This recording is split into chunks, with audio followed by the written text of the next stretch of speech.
Some rock photographs become famous for what you can see. These are more interesting for what you can't. Here are 18 photographs with stories hiding just outside the frame. No one knows what it's like to be the bad man. Bob Dylan's first trip to Britain wasn't a concert tour. He had come to London for a BBC television play, but during the visit, he also dropped into the city's folk clubs. At the Singers Club Christmas party, photographer Brian Schul caught him performing for only a few dozen people, and initially wrote his name down as Bob Dylan. The Mamas and the Papas used this 1967 Ed Sullivan appearance for more than a performance. On September 24th, they gave Sullivan a set of love beads and told viewers they weren't breaking up. They were simply cooling things off. They did come back together, but the extraordinary momentum of their first 2 years never really returned. Johnny Cash didn't just happen to have a photographer inside Folsom Prison. He personally wanted Jim Marshall there. Marshall was the only official photographer at the January 1968 concerts and was given unusually broad access. Cash played 2 shows that day, and Marshall's pictures became the visual record of the performance that helped redefine Cash's career. The photographer behind this image, Michael Cooper, had an unusual place in British rock in 1967. He helped create the cover of the Beatles' Sgt. Pepper, then photographed the Rolling Stones for their Satanic Majesty's Request, 2 supposedly competing psychedelic worlds, and the same photographer helped shape how both of them looked. This wasn't an anonymous Hendrix backstage room. After the Woburn Music Festival on July 6, 1968, Jimi Hendrix, Noel Redding, and Mitch Mitchell ended up in a bedroom at Woburn Abbey with radio DJ Emperor Roscoe and Lord Francis Russell, the Duke of Bedford's son. The date was especially unusual because Woburn was likely Hendrix's only British concert appearance of the entire year. Jimi Hendrix spent his 27th birthday watching the Rolling Stones. Engineer Eddie Kramer remembered Hendrix calling him on November 27, 1969, and asking if he wanted to come along. Kramer grabbed his camera, met Jimi at Madison Square Garden, and followed him into the Stones' dressing room. That casual birthday invitation is how this photograph with Mick Jagger happened. Led Zeppelin arrived in New York in September 1970 with a new distinction. They had just topped Melody Maker's Readers' Poll, ending the Beatles' 8-year run as the favorite group. Then, Zeppelin played 2 Madison Square Garden shows on the same day, with no other band on the bill. By then, they weren't chasing the establishment anymore. They were becoming it. France in 1972 wasn't simply downtime for Pink Floyd. The band made 2 visits to Château de Hérouville near Paris to create music for the film La Valley, which became obscured by clouds. At almost the same time, they were already performing an unfinished Dark Side of the Moon. A modest soundtrack and their future blockbuster were developing almost side by side. Look closely at Ozzy's left hand. Those uneven letters spelling O-Z-Z-Y weren't part of some later heavy metal image campaign. He tattooed them himself as a teenager with a needle and ink.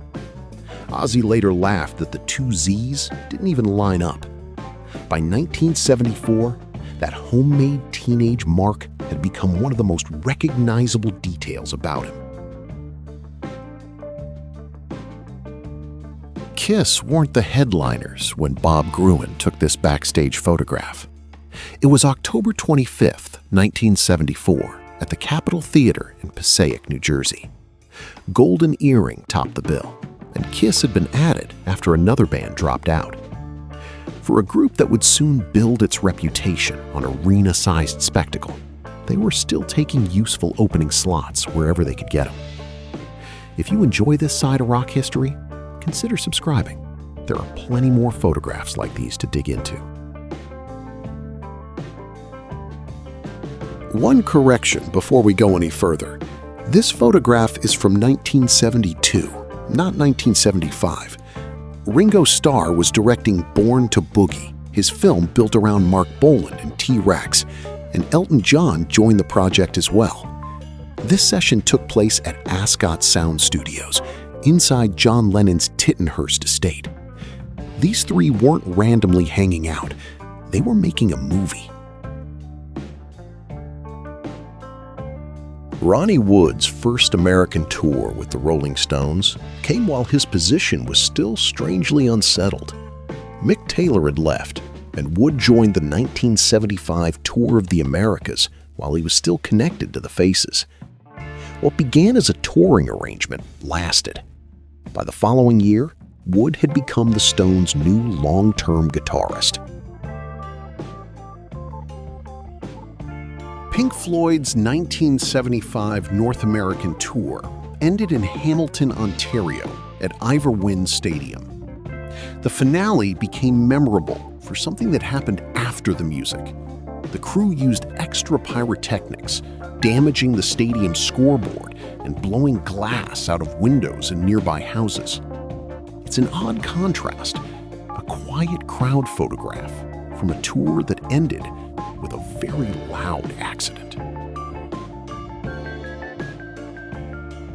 Joan Jett's time in England gave her something she would carry for years. While touring there with the Runaways, she heard the Arrows' "I Love Rock and Roll" and immediately thought it sounded like a hit. The Runaways passed on recording it. Jett didn't forget it and eventually turned the song into the record most closely associated with her name. The Scorpions' 1984 shows at the Los Angeles Forum didn't disappear when the tour moved on. Recordings from April 24th and 25th were later used on the official live album, Worldwide Live. Love at First Sting had arrived only weeks earlier, so these nights captured the band right as Rock You Like a Hurricane was pushing them deeper into the American mainstream. Playing a guitar behind your head may look like pure Hendrix theater, but Stevie Ray Vaughan knew the trick went much further back. He pointed to Texas bluesman T-Bone Walker, who had played behind his head and even on the floor decades earlier. In 1984, Guitar World watched Vaughan do the same thing at New York's Beacon Theater. Flashy?